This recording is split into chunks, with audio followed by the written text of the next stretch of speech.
तो आज हमारे साथ बातचीत करने के लिए तपन सर मौजूद हैं, जिनसे हम चर्चा करेंगे मार्केट्स को लेकर भी, और तपन सर से उनके बाकी स्टॉक स्पेसिफिक भी चर्चा रहेगी। लेकिन पहले कुछ क्यूज़ आपके सामने आएंगे। एफआईआईज के नंबर आपके सामने आते हुए दिखाई पड़ेंगे। एफआईआईज के आंकड़ों के लिहाज से बीते सत्र में एफआईआईज ने बिकवाली वापस इंटेंस कर दी है, और पिछले सत्र में भी एफआईआईज माल बेच के गए। करीब करीब 1067 करोड़ रुपए के आसपास की बिकवाली एफआईआईज की तरफ से होते हुए दिखाई पड़ी, और डीआईज की तरफ से 1202-1203 करोड़ रुपए के आसपास की खरीदारी होते हुए दिखाई पड़ी। ग्लोबल मार्केट के क्यूज़ के हिसाब से अगर देखा जाए तो वीक साइड के ही क्यूज़ थे। आज के गेनर लूज़र में आज गेनर बहुत कम दिखेंगे, थोड़ी बहुत खरीदारी कहीं है, लेकिन बिकवाली इंटेंस है मार्केट के अंदर। तो अगर जो कुछ सेलेक्टिव स्टॉक्स की बात की जाए जहां पर आज खरीदारी देखने को मिल रही है, तो टॉप गेनर्स में आज सबसे ऊपर नाम आता है सीसीएल का, रेडिंगटन का करीब करीब 12% ऊपर है, आईजीआई करीब 8% ऊपर कामकाज कर रहा है, एस्ट्रल 5.5% ऊपर, और एशियन पेंट्स जहां पर आपको खरीदारी आते हुए दिखाई पड़ रही है, प्लस शारदा मोटर यहां पर भी खरीदारी है। बिकवाली है होम फर्स्ट में, असाही इंडिया ग्लास में, डिलीवरी में नंबर्स के बाद 8% नीचे, ब्लू जेट लगातार दूसरे दिन 8% नीचे, हिंडाल्को नंबर्स के बाद 7% नीचे, ये भी कामकाज करता हुआ दिखाई पड़ रहा है। हैवी सेल ऑफ यहाँ पर आते हुए दिखाई पड़ रहा है, प्लस सोलारा, एफडीसी, मेडी असिस्ट, होम फर्स्ट, कुछ ऐसे नाम जहाँ पर बिकवाली आज के सत्र में देखने को मिल रही है। बाकी क्यूज़ के ऊपर नजर डाली है तो एशियन मार्केट्स थोड़े से फ्लैट साइड पे कामकाज कर रहे हैं, वहाँ पर इतना ख़राब सिचुएशन नहीं है, लेकिन इंडियन मार्केट्स के अंदर ज़्यादा ही टर्मोइल है।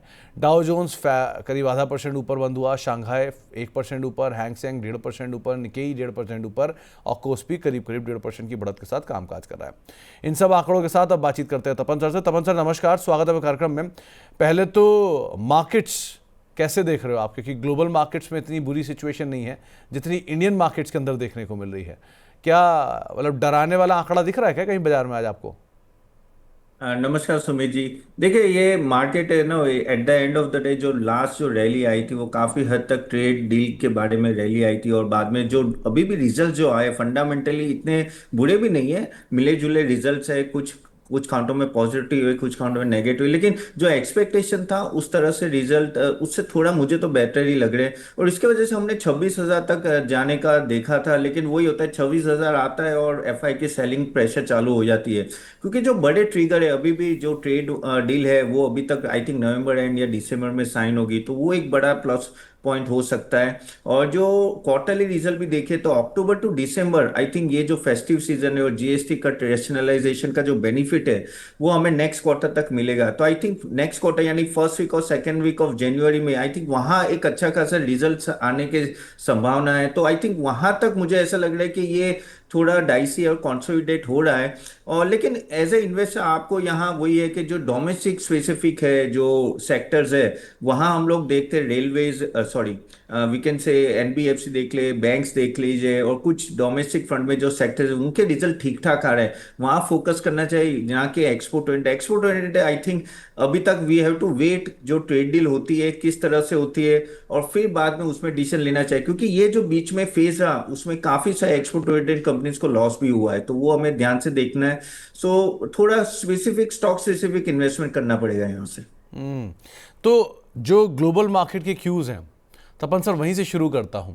ट्रेड डील चाइना के साथ बेटर हो रही है, लेकिन यूएस में इन्फ्लेशन लेके आ रही है, और इसके ऊपर सुप्रीम कोर्ट फैसला ले सकता है। सो एक एंटिसिपेशन ऐसी है कि शायद गोइंग फॉरवर्ड ईज ऑफ होते हुए दिखाई पड़े टैरिफ्स अक्रॉस द ग्लोब। आप इसे कैसे देख रहे हो, एक पार्ट, और क्या टैरिफ को ईज ऑफ होने की संभावनाएं लगा के चलना चाहिए या नहीं लगाना चाहिए? ये देखिए सुप्रीम कोर्ट का डिसीजन आने वाला है, वो आपने बात सही बोली, और चांसेस है कि शायद वो पूरा कहते हैं एबोलिश ही कर दे। ये जो अभी तक जो टैरिफ लगा है वो होता है तो हमें देखना पड़ेगा, लेकिन मुझे लग रहा है कि फ्रॉम इंडिया पर्सपेक्टिव जो इंडिया यूएस का डील है वो तो होने ही वाला है। आई थिंक अभी इतने आगे निकल चुके हैं हम लोग, तो मुझे नहीं लगता कि वहां कोई डिसीजन आए और यहाँ कुछ फर्क पड़ जाए। और जो 15-16% की बात है अगर वो होती है तो अपने लिए पॉजिटिव है। अब रही बात यूएस चाइना की, यस उसमें इंपैक्ट आएगा। देखिए अगर सुप्रीम कोर्ट एबोलिश करती है वहां तो एक पॉजिटिव सेंस ग्लोबल फ्रंट के लिए तो अच्छा होगा कि चलो ट्रम्प अभी थोड़ा नर्म पड़ेंगे, और आगे जाके देखना पड़ेगा वो किस तरह से अपील करते हैं, all that.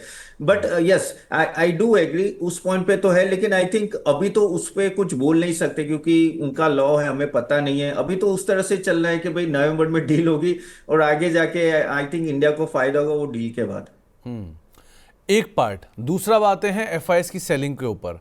FIIs heavy cell of वापस शुरू कर चुके हैं। पहले जो बीच में कुछ रिस्पाइट आया था वो रिस्पाइट खत्म और फिर वापस बिकवाली शुरू। हालांकि एफआईज खरीदारी कर रहे हैं आईपीओ में, वो हर आईपीओ की एंकर बुक में आधा हिस्सा लेके बैठे हैं, लेकिन फिर भी हैवी सेल ऑफ कर रहे हैं ग्लोबल मार्केट में सेकेंडरी साइड पर।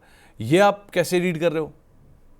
देखिए आईपीओ, जैसे इंडियन मार्केट अभी आईपीओ मार्केट हो गया ऐसा ही लग रहा है। जिस तरह से आईपीओ आ रहे हैं, जिस तरह से ओवर सब्सक्राइब कर रहे हैं, इतना लेंस कार्ड का सुनने के बाद 28 टाइम्स बढ़ा था तो थोड़ा चौकन्ना था। लेकिन आप देखिए कि ओवरऑल हमारा जो वैल्यूएशन पर्सपेक्टिव देखिए, हम लोग अभी भी 21-22 के पी पे चल रहे हैं अराउंड अपना जो निफ्टी है।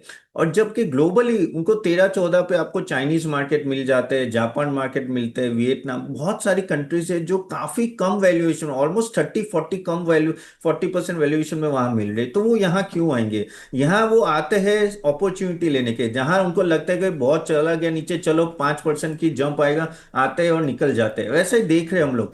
तो जब तक हमारे वहां अर्निंग सीजन वापस नहीं आएंगी और ये ट्रेड डील ठीक नहीं होंगे, तब तक मुझे नहीं लगता एफआई पूरी फोर्स से यहाँ आएंगे। अभी भी काफी सारे मार्केट्स हमारे से बहुत ही सस्ते हैं और they are growing much better than us. So that is why no, अब उनके लिए तो हम एक एक सिर्फ स्टॉक ही है। जैसे एक पोर्टफोलियो में 30 स्टॉक होते हैं, वैसे हम इंडिया भी एक स्टॉक है, तो इसलिए इतना फोकस नहीं है। I think earning season, I think वो रिवाइवल जो जनवरी में से चालू होगा, आई थिंक वहां से मुझे लग रहा है कि एफआई की शायद वापसी आएगी। अब आते हैं अर्निंग्स के ऊपर। अर्निंग्स का लास्ट लैग अब हम यहाँ से लीक करेंगे कि 10 दिन अगले जो बचे हैं उसमें लास्ट लैग आते हुए दिखाई पड़ेंगे। सो जो अर्निंग्स आ रहे हैं उसमें बहुत ही केस टू केस बेसिस पे नंबर्स आते हुए दिखाई पड़ रहे हैं। मिसाल के तौर पे हिंडाल्को के नंबर्स, ग्रासिम के नंबर शायद बुरी तरह से दोनों को तोड़ के रख दिया, लेकिन ग्रासिम की बिकवाली एशियन पेंट का गेन बन गया, वहाँ पे खरीदारी आते हुए दिखाई पड़ी। सो ये जो नंबर्स आ रहे हैं इनसे आप कितना कन्विक्शन अब तक पिक कर पाए हो लार्ज कैप में, और मिड कैप स्मॉल कैप के अर्निंग्स को लेकर कितने कंफर्टेबल हो आप? नहीं देखिए, जैसे आपने बोला ना, काफी सिलेक्टिव है और मिले जुले रिजल्ट्स है। लेकिन अर्निंग सीजन इतनी भी बुरी नहीं है जो मैंने अभी तक देखे। एफएमसीजी भी देखे तो ठीक है, एचयूएल, नेस्ले, उनके कह सकते हैं कि इतने नंबर्स खास नहीं थे। लेकिन ब्रिटानिया का ठीक आया, टाटा कंज्यूमर का ठीक आया। अगर हम लोग बैंक्स और एनबीएफसी देखे तो उनके भी ठीक थे। प्राइवेट बैंक से ज्यादा पीएसयू बैंक के अच्छे, एसबीआई के बहुत अच्छे नंबर्स आए। कंज्यूमर ड्यूरेबल्स में भी आई थिंक थोड़ी अभी आप देख रहे हो कि धीरे धीरे तेजी आ रही है। ठीक है, कल हमने जो इंडिगो का देखा, लेकिन वो फॉरेक्स लॉस की वजह से था, लेकिन आज थोड़ा स्टॉक ऊपर ही है, क्योंकि वहाँ फॉरेक्स लॉस हमेशा इस तरह से वॉलेटाइल होता है। तो मुझे तो ठीक ठाक लग रहे, लार्ज कैप्स में भी ठीक लग रहे, इवन रिलायंस का भी ओके था। यहाँ से जो देखना है वो मिड कैप और स्मॉल कैप। मिड कैप में, स्मॉल कैप में हमें बहुत ही सिलेक्टिव रहना पड़ेगा, और कुछ कुछ सेक्टर, और खास करके मैंने देखा है जिस चीज का एक्सपोर्ट ओरिएंटेड था वहां एक अच्छा खासा हिट आया है। और आई थिंक वो हमें थोड़ा ध्यान से देखना पड़ेगा। तो स्मॉल कैप मिड कैप में अभी भी मैं इतना कंफर्ट नहीं आ रहा है। मुझे ऐसा लग रहा है कि एक क्वार्टर और राह देखनी चाहिए, क्योंकि उसके बाद है ना क्लियर पिक्चर आएगा। खास करके जैसे मैंने बोला ना कि जो एक्सपोर्ट ओरिएंटेड कंपनीज के जो ये 3-4 महीने में जो लॉस होता है वो अभी आना पड़ेगा, पीएनएल में आना चालू होगा, और वो इम्पैक्ट अच्छा होगा। तो आई थिंक वहां थोड़ा हमें कॉशियस रहना पड़ेगा। लार्ज के तो भी ठीक ठाक रिजल्ट दिख रहे हैं मेरे को। तो आपको एक राय यहाँ पर दी गई है अर्निंग्स को लेकर भी, लेकिन सर एक बात बताओ तपन सर, क्योंकि जो मिड कैप स्मॉल कैप की आज की बिकवाली है, क्या ये एक्चुअल में डिजर्विंग थे आज? नहीं, देखिए क्या है कि एक तरह से 26,000 लेवल पे एक तरह से सेलिंग प्रेशर आ ही जाता है, और उसमें भी ये होता है कि सेक्टर में एक स्टॉक गिरता है तो दूसरे स्टॉक्स भी गिरने लगते हैं। वही हम लोग देख रहे हैं। तो ये ऐसा ही रहेगा। ये वॉलेटाइल शॉर्ट टर्म में तो इतनी वॉलेटिलिटी रहेगी मेरे हिसाब से। वापस 55 2500 500 के पास आएंगे तो वापस आप बाइंग देखना चलोगे। तो एज ए इन्वेस्टर मैं लॉन्ग टर्म पर्सपेक्टिव से बात करूंगा कि आपको अच्छा लगे अपना स्टॉक और रिजल्ट अच्छा है तो ये डीप एक्चुअली बाय करने के लिए रखनी चाहिए। ओके, अब तपन सर जरा स्टॉक स्पेसिफिक आओ। पहला नाम है Grasim and Asian paints. Grasim के सीईओ का इस्तीफा, और एशियन पेंट्स जो इस पूरे खेल का महारथी है, उन दोनों का इम्पैक्ट। ग्रासिम में 2-3 चीज़ें और भी हो गई, नंबर्स भी आए, नंबर्स का इम्पैक्ट भी है, प्लस सीईओ का जाना भी है। सो एशियन पेंट कितना वेल पॉइज्ड है? 5% की तेज़ी एशियन पेंट्स में आते हुए दिखाई पड़ी है। और एक नई रिपोर्ट भी आई है नोमुरा की, जो कह रहा है कि बहुत ज़्यादा कोई इशू नहीं आएगा एशियन पेंट्स के ऊपर, बर्जर के ऊपर, उन्होंने अपग्रेड किया उनको, उन्होंने बोला कि एशियन पेंट्स इन स्पेस में एटलीस्ट टारगेट्स वो कंपटीशन खत्म हो गया है। आप कैसे देख रहे हो Asian paints, Berger paints and Grasim को? देखिए, एशियन पेंट्स का 3 साल से इशू क्या था कि, या 2 ढाई साल से, कि भाई ओपस आया है और प्लस जेएसडब्ल्यू पेंट्स भी अच्छा खासा एक्सपेंशन कर रहा है। अगर आप 3 साल से देखो तो पेंट इंडस्ट्री का उनके मार्जिन सबके गिर रहे थे, सबके अक्रॉस। कोई भी पेंट कंपनी अच्छा परफॉर्म नहीं कर पाई थी क्योंकि इतनी कंपटीशन बढ़ गई है कि डिस्काउंटिंग के आप जो पहले जो हमने एशियन पेंट्स के मार्जिन थे वो अभी नो देख ही नहीं रहे। अभी ये जो कल जो न्यूज आई वो बड़ी न्यूज थी कि भाई हाँ भाई, ऊपर इतना नहीं बढ़ा है जितना लोग सोच रहे थे।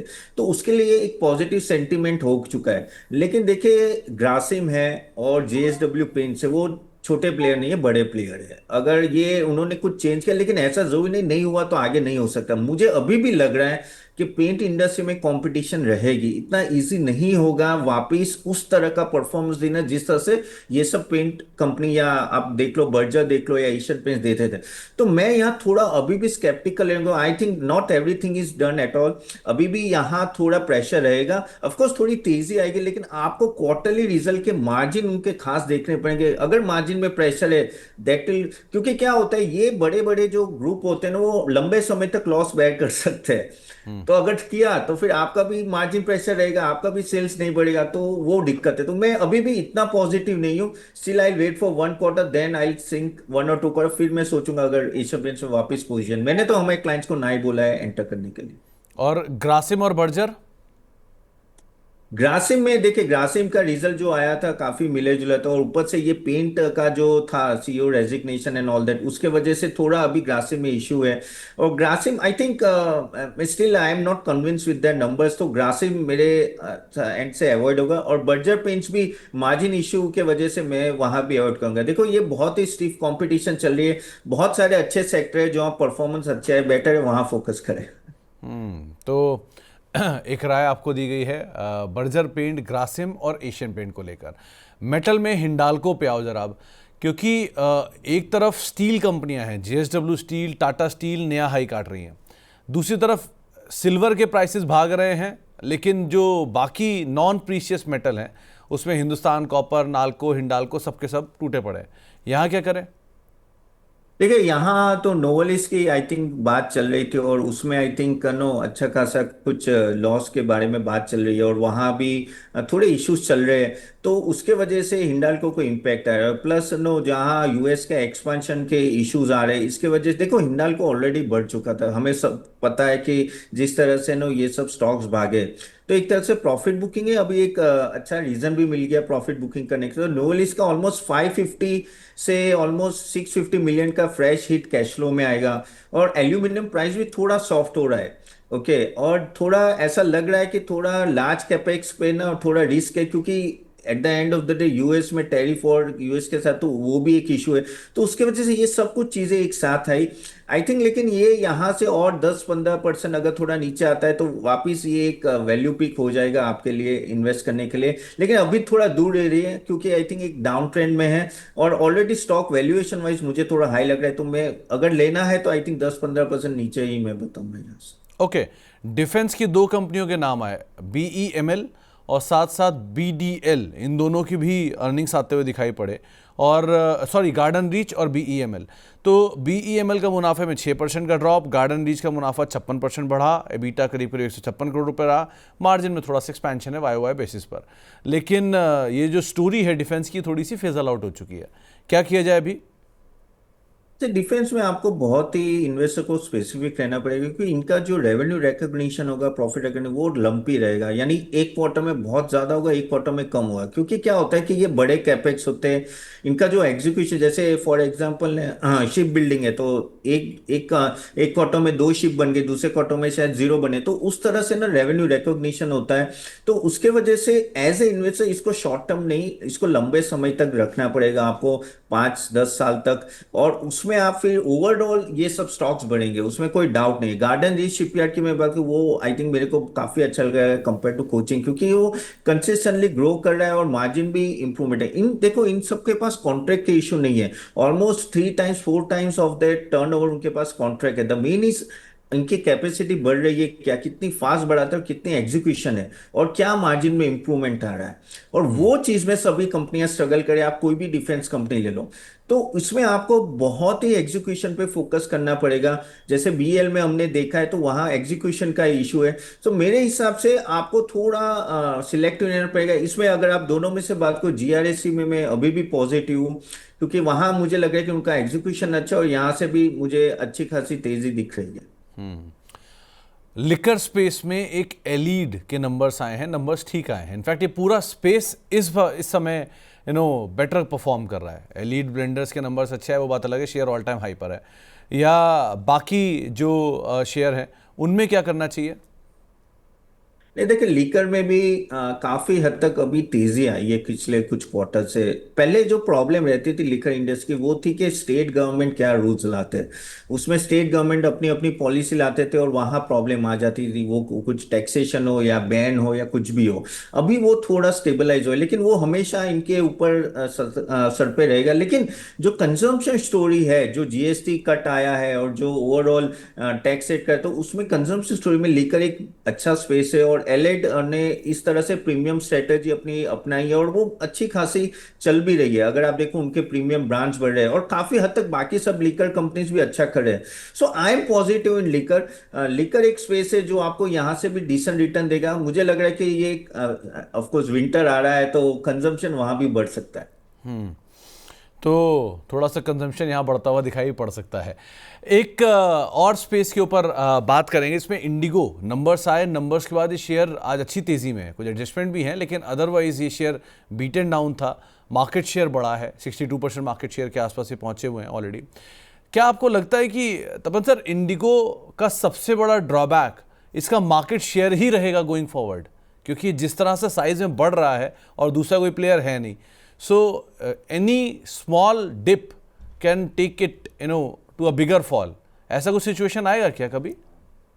नहीं देखिए, ऑफ कोर्स ये स्टॉक वॉलेटाइल ही रहेगा और हमने वॉलेटिलिटी देखी भी है। अब देखो आज कुछ 28 करोड़ का उन्होंने फॉरेक्स लॉस लगाया हुआ था और वो रुपी डेप्रिशिएट होने की वजह से, लेकिन वो हमेशा ऐसा होता है। मैंने ओवर द टाइम देखा, क्वार्टरली रिजल्ट्स में भी देखा है कि इनका प्रॉफिट भी बहुत ऊपर नीचे आता है। लेकिन वो क्या होता है, काफी हद तक दो चीजें होती है, या तो उनके ऑयल प्राइसेस की वजह से इम्पैक्ट आता है या तो ये कोई फॉरेक्स लॉस और करेंसी का इम्पैक्ट आता है।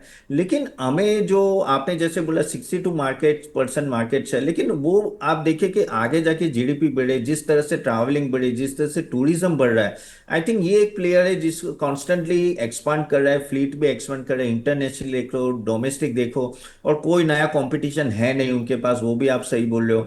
तो मेरे हिसाब से आप एज एक बड़ा मोट है इनके पास जो उनके लिए काम कर रहा है। तो ऑफ कोर्स मैं मानता हूं कि अगर कुछ होता है तो ये स्टॉक जल्दी गिर भी सकता है, लेकिन ये बाउंस बैक उतनी फास्ट होता है। तो ये एक स्टॉक है जो आई थिंक एविएशन में एक ही स्टॉक है जिसमें आप बैट कर सकते हो, लेकिन ये बैट करना चाहिए क्योंकि आई थिंक अभी भी स्कोप बड़ा है। यहाँ से 62 65 भी होता है ना, तो इसके प्रॉफिट मार्जिन में अच्छा खासा बढ़ जाता है। तो I think I am still positive. ऊपर से क्रूड प्राइस भी देखिए 60 65 ही घूम रहे हैं। तो वो मुझे ऐसा लग रहा है 1 1.5 साल अभी भी 70 75 के ऊपर नहीं जाएंगे। तो आई थिंक इनको बेनिफिट है। एक दो हैवी वेट्स को आप देखना, रादर तीनों हैवी वेट्स को देखो, रिलायंस, एसबीआई एंड टीसीएस। इनमें से अगर किसी पे बेट करना हो तो किस पे आप बेट करोगे? मतलब मानता हूँ मैं रिलायंस का नाम तो आप लोगे ही, बीइंग इन गुजरात, लेकिन अदरवाइज रिलायंस, टीसीएस और एसबीआई किस पोजीशन में है? अगर ऑर्डर रखना हो, कोई इन्वेस्ट लायक है, आज नहीं कल लायक होगा, एक ऐसा है जो दूरी रहो, तो किस कैटेगरी में आप किसको डालोगे? नहीं देखिए, अभी आपने रिलायंस का नाम दिया तो ऑफकोर्स वो नंबर वन इसलिए रहेगा, रीजन है कि जो डीमर्जर आ रहा है जियो का, फर्स्ट हाफ में डीमर्जर होगा नेक्स्ट ईयर, वो बहुत बड़ा वैल्यू अनलॉकिंग होगा। ठीक है, तो वो हमें हमें उस पे खेलना चाहिए। बाकी इनके रिजल्ट ऐसे ही रहेंगे, कुछ ऊपर नीचे थोड़े रहेंगे। लेकिन जब जियो डीमर्जर होगा और आगे जाके रिलायंस रिटेल में भी उसके 6 महीने या 1 साल बाद होगा, वो मेंबर्स यानी है ना निवेशकों को बहुत ही अच्छा रिटर्न देंगे। तो मैं उस पे खेलना चाहता हूँ डीमर्जर पे। तो आई थिंक इसलिए रिलायंस इस लेवल पे भी मेरे लिए नंबर वन होगा। दूसरा होगा एसबीआई। एसबीआई आप देखिए कि अगर आप वैल्यूएशन पॉइंट ऑफ व्यू देखिए, ये ऑफ कोर्स स्टॉक बढ़ चुका है, लेकिन अभी भी प्राइवेट बैंक के सामने वैल्यूएशन काफी कम है। आरओए भी अभी अराउंड 1 के पास है। अब आरओए में भी बहुत बड़ा स्कोप है यहाँ से इंप्रूवमेंट का। Double digit growth, credit growth दिख रहा है। अभी एनपी इनके एसएमई और एमएसएमई जो इशू थे वो भी अभी काफी दम सेटल डाउन हो चुके हैं। और इनका जो कॉस्ट ऑफ बोरोइंग भी काफी कम है। तो एसबीआई भी एक दूसरा मेरा सेकंड होगा बेट। और तीसरा टीसीएस तो मेरा बैट ही नहीं रहेगा। तीसरा मैं कंप्लीटली अवॉइड बोलूंगा एज सच पूरा IT sector. The reason is वही है कि जो एआई का इम्पैक्ट आ रहा है एंड ऑल दैट। और 2 से 6% का गाइडेंस बोले, 2 से 4%, तो मुझे ऐसा लग रहा है कि still long way to go. बहुत सारे चेंजेस होंगे यहाँ, और अभी भी एआई का बहुत बड़ा इम्पैक्ट आएगा। तो इसलिए यहाँ मैं अवॉइड करना चाहूंगा। और फर्स्ट होगा रिलायंस, सेकंड होगा एसबीआई। तो आईटी पे इन टोटल ही आपका नेगेटिव व्यू है? इन टोटली मेरा नेगेटिव है, लेकिन थोड़ा मैं मिड कैप की बात करूंगा तो कोफोर्ज और परसिस्टेंट तो भी बहुत ही अच्छा परफॉर्म किया है इससे। लेकिन प्रॉब्लम ये हो रहा है कि जो पूरा आईटी सेक्टर का इम्पैक्ट थोड़ा वहां भी आ रहा है, क्योंकि उनके जो प्रीमियम है ऑलमोस्ट 55-60 के पी पे चल रहे, ये 22-23 पे पी पे चल रहे हैं। तो वैल्यूएशन आई है, तो उनको कॉन्स्टेंटली बहुत ही अच्छा परफॉर्म करना पड़ेगा। लेकिन अगर मुझे पूछे कि then I I try to avoid this sector completely, क्योंकि बहुत इफेंट बर्ड्स है और आगे जाके भी रहने वाले। ओके, सो प्रिफर्ड सेक्टर कौन सा रहेगा तपन सर? प्रीफर्ड सेक्टर मेरे हिसाब से एक तो ये डिफेंस जो हमने बात की। एनबीएफसी बहुत अच्छा लग रहा है। एनबीएफसी यहाँ से और अच्छा लग रहा है, जिस तरह से क्रेडिट ग्रोथ है and no cost of borrowing की कम हो रही है। और तीसरा होगा ये बैंकिंग। चौथा होगा, अगर रेलवे में कुछ सेक्टर आप देख सकते हो, सेगमेंट जैसे वैगन्स एंड ऑल दैट, तो वो एक थोड़ा अच्छा लग रहा है मेरे को। होटल्स होटल्स बहुत अच्छा परफॉर्म कर रहे हैं, एंड हॉस्पिटल्स। आई थिंक ये कुछ सेक्टर में मुझे लग रहा है कि अच्छी खासी तेजी कुछ क्वार्टर्स में और रहेगी। तो जरा होटल और हॉस्पिटल पे ही और डिटेल देना, क्योंकि एक तरफ हॉस्पिटल में ग्रोथ है लेकिन वैल्यू बहुत महंगा है, और होटल में बहुत case to case basis specific होना ज़रूरी है। सो यहाँ कैसे पिक करोगे चीज़ों को? देखिए, बात तो सही है आपकी कि वैल्यूएशन तो सबके काफी हाई है। लेकिन आप देखो कि ये काफी हद तक ये वैल्यूएशन हाई भी थे, पहले भी थे। लेकिन एक बार अगर आपका ग्रोथ है और ग्रोथ दिख रहा है, देखो इन दोनों में एक चीज बहुत कॉमन है कि सप्लाई नहीं आता है इजीली। आपको कोई हॉस्पिटल बनाए या होटल्स बनाए 3 से 4 साल लग जाते हैं। 5 स्टार होटल की बात कर रहा हूँ। इवन हॉस्पिटल भी मल्टी स्पेशलिटी का है। तो ये जो बड़े बड़े नाम होते हैं ना, इनके इनके पास स्कोप बहुत बड़ा है। और जिस तरह से टूरिज्म आप देख रहे हो बढ़ रहा है, आप देखें कि वीकेंड में भी लोग नो स्टेकेशन करने जाते हैं। हम लोग दुबई में जाते हैं, 2-2 दिन करने के जाते हैं। आप भी बहुत जाते हो सर, मुझे पता है। तो जिस तरह से होता है, तो आप देखिए कि डिमांड बहुत है, प्लस एवरेज रेवेन्यू पर बेड और एवरेज रेवेन्यू पर रूम इन सबके बढ़ रहे हैं। तो देखो, कुछ कभी कभी क्या होता है, एक मेगा ट्रेंड होता है ना, मेगा ट्रेंड में वो चीज सस्ती नहीं मिलेगी। आपके 55, 50, 60 पी रहेंगे। लेकिन ये सब आपको कॉन्स्टेंटली 3-4 साल रिटर्न देंगे। तो इसलिए मैं इस पे बैट करूंगा। महंगा है लेकिन ग्रोथ आएगा, तो कोई प्रॉब्लम नहीं आएगी। तो महंगा है लेकिन ग्रोथ यहाँ पर आता हुआ दिखाई पड़ेगा। तो क्योंकि एंड ऑफ द डे ये स्टोरी है कंजम्पशन की। आपने लिकर पे बात करी तेज़ी, आपने फोर्टिस पे बात करी तेज़ी, यानी हॉस्पिटल में बात करी तेज़ी। सो कंजम्पशन की पूरी थीम को अगर पूरा करूँ तो ऑटो आता है उसमें। M&M आज भी बाजार में बीट कर रहा है बाकी के कंपैरिजन में। सो यहाँ क्या स्टोरी देख रहे हो आप ऑटो ऑटो एंसिलरी में? एमएनएम तो अपना ड्रीम रन है, यानी सोच ही नहीं सकते यार, किसने सोचा था कि इस तरह से ऑटो भागेंगे। तो देखो, सभी ऑटो स्टॉक्स बहुत भागे, एमएनएम भी ऑफ कोर्स एसयूवी में बहुत अच्छा परफॉर्म करे, यानी उनके एक एक मॉडल बीट करे। उनके इतना बड़ा कहते हैं वेटिंग लिस्ट होता है, तो वही प्रीमियम सेगमेंट है। और ना उसको ज्यादा प्रीमियम दिया जा रहा है, ज्यादा पी दिया जा रहा है, और वो रहेगा जब तक वो नंबर। देखो, वो बात है कि नंबर्स आते हैं तब तक कोई दिक्कत नहीं है, तो वही है। लेकिन ये आएंगे, ये मुझे लग रहा है कि नेक्स्ट 1-2 क्वार्टर भी ये, क्योंकि ये जो जीएसटी का कट है वो बड़ा इम्पैक्ट है। आज हम लोग किसी से भी बात करते हैं, उनको 1-2 लाख कम हो जाते हैं कार में, बहुत बड़ी बात है। तो आई थिंक ये स्टोरी चलेगी। And at the end of the day credit का कॉस्ट भी नीचे आ रहा है, तो वो भी उनके लिए फायदा है। प्लस जैसे बूस्ट बाकी सब कंजम्पशन में आ रहा है। So I think yes, M&M still I am positive, लेकिन जैसे आपने बोला कि थोड़ा महंगा है तो बाय ऑन डिप्स रखना चाहिए। इन सब स्टॉक्स में थोड़ी डिप आती है, you can accumulate and SIP manner में कीजिए, जरूरी नहीं कि एक साथ आपको इन्वेस्ट करना चाहिए। So yes, still I M focus on auto stocks. और सर कौन सा सेक्टर बोला आपने? एक ऑटो और दूसरा एंसिलरी, क्योंकि ऑटो तेज है तो हाँ, ऑब्वियसली ऑटो एंसिलरी इंसली भी तेज है। ऑटो इंसलरी ऑनेस्टली इतना नहीं बढ़ा जितना ऑटो मोबाइल्स बढ़े हैं। और नॉर्मली ऐसा देखा है मैंने, और नॉर्मली जो फर्स्ट हैंड होता है ना, ऑटोमोबाइल्स हमेशा ज्यादा बढ़ते हैं। ऑटो इंसली बाद में बढ़ती है, लेकिन ऑटो इंसली में स्कोप बहुत है। अभी इनके वैल्यूएशन इतने हाई नहीं है जितने ऑटोमोबाइल्स के। यहाँ एक अच्छा स्कोप है। यहाँ अगर आप देखो, या उनो मिंडा देख लो, या वैसे सब स्टॉक देख लो, मदरसम, आई थिंक अभी भी वैल्यूएशन इतना रिच नहीं है। तो वहां आपके स्कोप ज्यादा है पैसे बनाने के कंपेयर टू ऑटोमोबाइल्स, क्योंकि ऑटोमोबाइल्स बढ़ेगा तो ऑटो से बढ़ने वाला है। और EV का आ रहा है तो ऑटो, लेकिन इसमें स्पेसिफिक रहना पड़ेगा कि कितना EV पे वो लोग फोकस करें। तो आपको स्टॉक स्पेसिफिक जाना पड़ेगा। Yes, but I am more positive on auto ancillaries. Automobiles थोड़ा वैल्यूएशन की दृष्टि थोड़ा मैं सेकंड पोजीशन में रखूँ। तो एक स्पेस और है जिस पे बात करना ज़रूरी भी है, जहाँ पर बहुत समय से मूवमेंट आया भी है नहीं भी, जिसमें है सीमेंट। आज अल्ट्राटेक को आप अगर एक्सेप्शनली छोड़ दें तो पूरा सीमेंट मॉनसून के अराउंड चला। ये मॉनसून लास्ट फेज में था, फेस्टिवल के अराउंड से वापस नीचे आना शुरू हो गया। सो यहाँ क्या करना चाहिए? नहीं, देखिए सीमेंट सेक्टर ऑलरेडी, जैसे आपने बताया, ऑलरेडी चल चुका था। और most of the cement stock no अच्छे खासे बढ़ चुके थे। तो वो थोड़ा प्रॉफिट बुकिंग भी है। लेकिन ये जैसे GST कट हुआ है, लेकिन बात भी चली थी कि इन लोगों ने प्राइसेस भी बढ़ा दी है।